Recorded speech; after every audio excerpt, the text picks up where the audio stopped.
Bismillahirrahmanirrahim.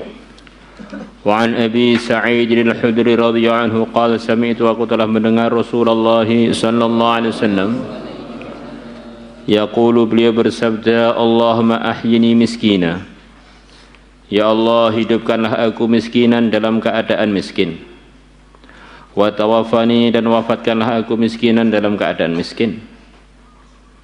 Kata sebagian peneliti, Rasulullah itu pernah sangat kaya, pernah sangat longgar, tapi kalau dihitung mayoritas kehidupan beliau adalah dalam kondisi pas-pasan. Maka dari situ sebagian menganggap bahwa kondisi pas-pasan itulah kondisi yang paling dekat dengan kehidupan yang mulia Nabi besar Muhammad sallallahu alaihi wasallam. Bahkan ketika beliau wafat, baju besi beliau dalam kondisi digadaikan kepada seorang Yahudi.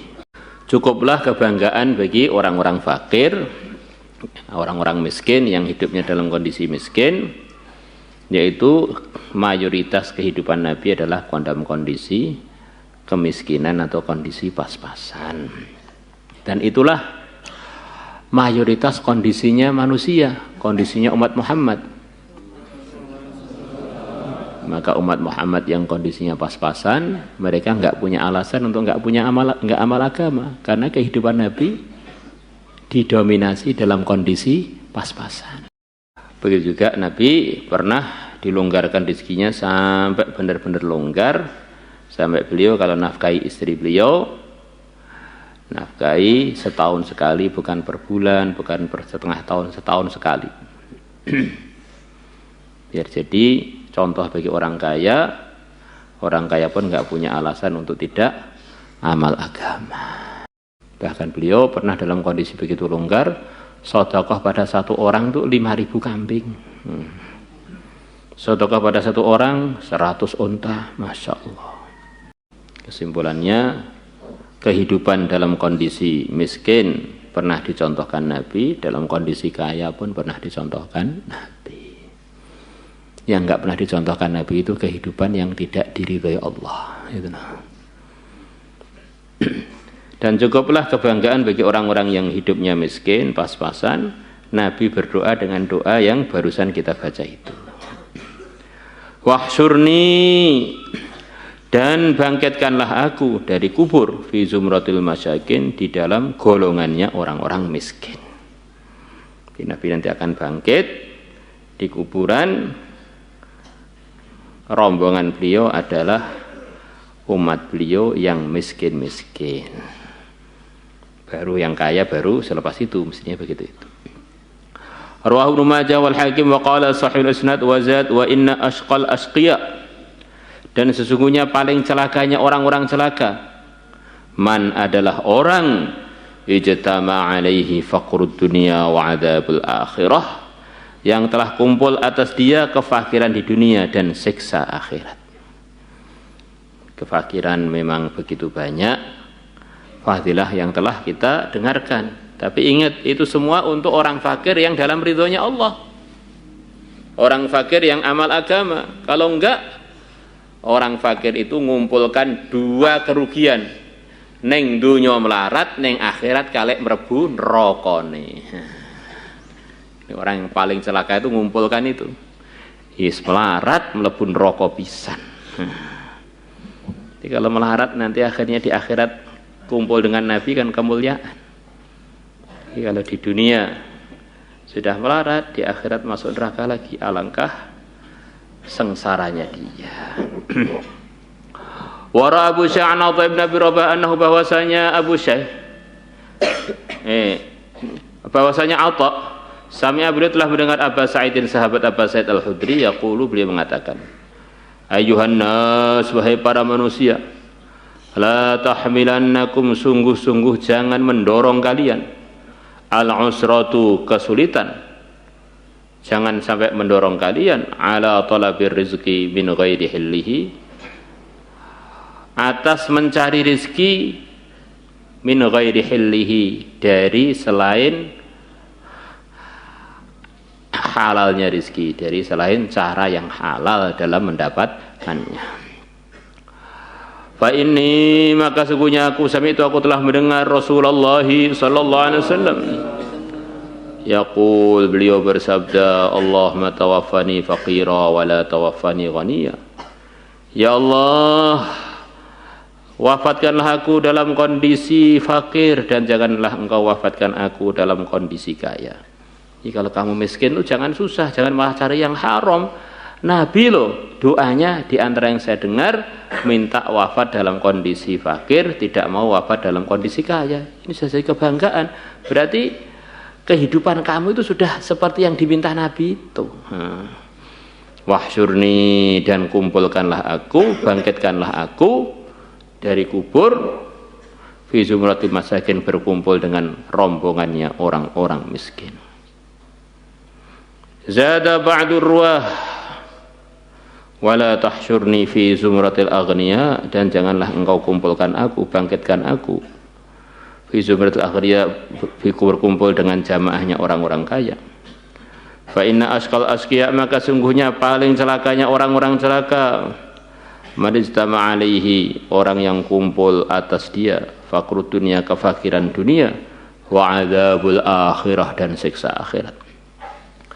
Wa kharaja Abu Ya'la bi isnadihi an Abi Sa'id al-Khudri radhiyallahu anhu qala qala Rasulullah sallallahu alaihi wasallam man qalla maluhu wa kathurat 'iyaluhu wa hasunat salatuhu wa lam yaghtabil muslimin jaa yaumal qiyamati wa huwa ma'i kahadain. Barang siapa yang hartanya sedikit dan banyak keluarganya, hartanya sedikit anaknya banyak, di antara gambaran gitu, dan bagus sholatnya dan dia tidak menggunjing orang-orang Islam, maka dia akan datang pada hari kiamat, dia bersama aku adalah seperti dua jari ini. Dalam sebagian riwayat beliau sambil nunjukkan jari telunjuk dan jari tengah, seperti dua ini. Yang diginikan oleh Nabi ini ada beberapa kalangan umat. Di antaranya yang barusan kita baca, yaitu orang yang miskin, yang amal agama, yang tidak ngunjing orang, yang keluarganya banyak. Jadi dia ini mumetnya itu banyak, pas-pasan keluarganya banyak. Nah, ini bersama Nabi seperti dua jari ini.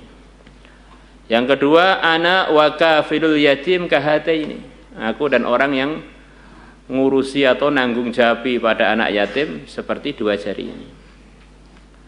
Yang ketiga adalah orang yang diberi oleh Allah anak perempuan, kemudian dididik dengan baik, kemudian dinikahkan dengan laki-laki yang baik, saya bersama dia kahataini. Di antaranya itu, ngerawat anak puran dengan baik, pokoknya disebut dipondokkan, diajari ilmu agama, kemudian dinikahkan dengan laki-laki yang pikir agama, yang takwa. Maka orang tua yang begini ini, pahala dia ngerawat anak dia perempuan tidak kalah dengan orang yang ngerawat anaknya orang lain yang yatim. Kadang-kadang orang itu diberi anak perempuan kan ngeluh, wedok pol-pole paling 4M, maca, mana, terus masak, maca, mana, terus menangis. Ya beda. Kalau anak perempuan itu ngerti agama, masak sambil wiridan, masak ngapalkan Quran, akhirnya suaminya makan atau anaknya makan jadi soleh. Di pondok enggak keluyur-keluyuran karena ibunya dulu waktu masakkan dia gitu. Ketemu dengan suaminya doa, akhirnya anaknya selamat dari genderuwo. Maca bersolek juga, bersolek untuk suaminya, akhirnya suaminya tambah jauh dari yang haram. Masya Allah. Mana wanita yang hamil, doanya harganya seperti orang-orang yang sedang berjuang fi sabilillah.